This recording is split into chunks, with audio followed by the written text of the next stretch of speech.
درود به همه همکاران گرامی و دوستان عزیز. در این پست قصد داریم تا در رابطه با مباحث و مفاهیم نقشه‌خوانی و طراحی نقشه اعلام حریق بپردازیم. توی این پست می‌خوایم به بررسی نقشه اعلام حریق و دیوایس هایی که وجود داره بپردازیم و اونها رو نقشه‌خوانی بکنیم.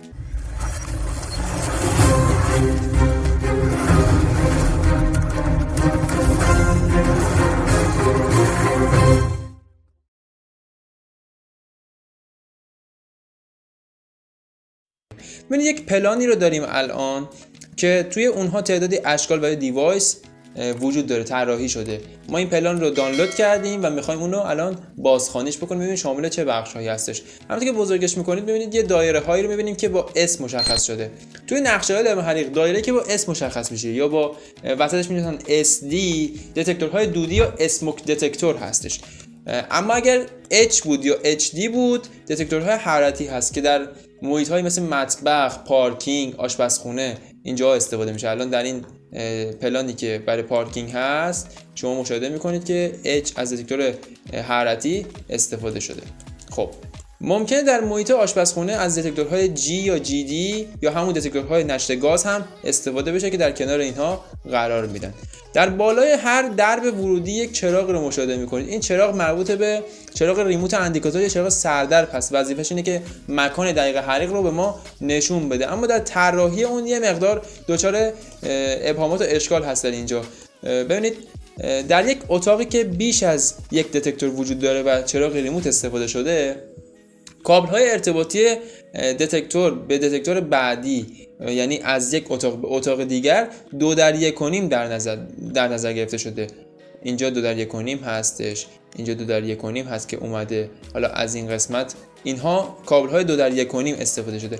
اما وقتی دو تا دتکتور داریم، برای اینکه هر دوتا اینها به هم لینک بشن و چراغ ریموت رو بتونن روشن بکنن، باید اینجا رو 3:1.5 بذاریم. متاسفانه اینجا از 2:1.5 مجدد استفاده شده. الان در این حالت فقط این دتکتور اگه فعال بشه چراغ ریموت رو روشن میکنه، اگه این فعال بشه روشن نمیشه. پس یه رشته سیم اضافه تر میگیریم براش که منفی آر به هم دیگه وصل بشن. مربع‌هایی که با حرف F مشخص میشه یا در این نقشه مربعی که با دایره مشخص شده همون شستی اعلام حریق هستش. حالا یه مثلثی که بر پایه یک دایره هست آژیر هستش که حالا ممکنه در بعضی از نقشه‌ها به شکل دیگه‌ای باشه که حالا یه زوزنقه‌ای بر پایه یک مربع است، ولی همون آژیره که 2x2.5 میلیمتر مربع تو FGB همینه. حالا همون رایزر یا جعبه تقسیم رو میگن FGB. این بخش مهمیه که حالا در این قسمت استفاده شده.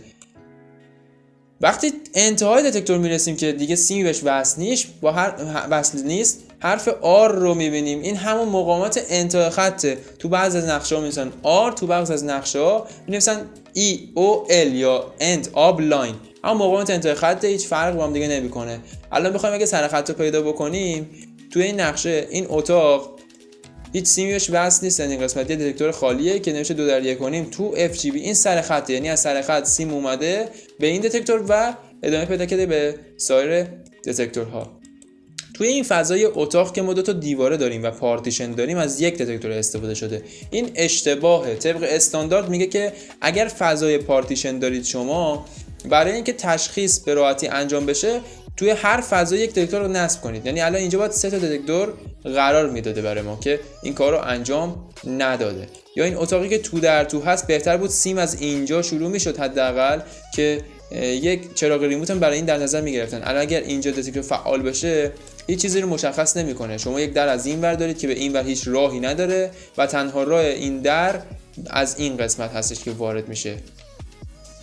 در این حالت رو باید حتما رعایت داشته باشیم. آژیرهایی که در راه پله استفاده شده و آژیر که در این فضاها استفاده شده، دوتا داریم اینجا.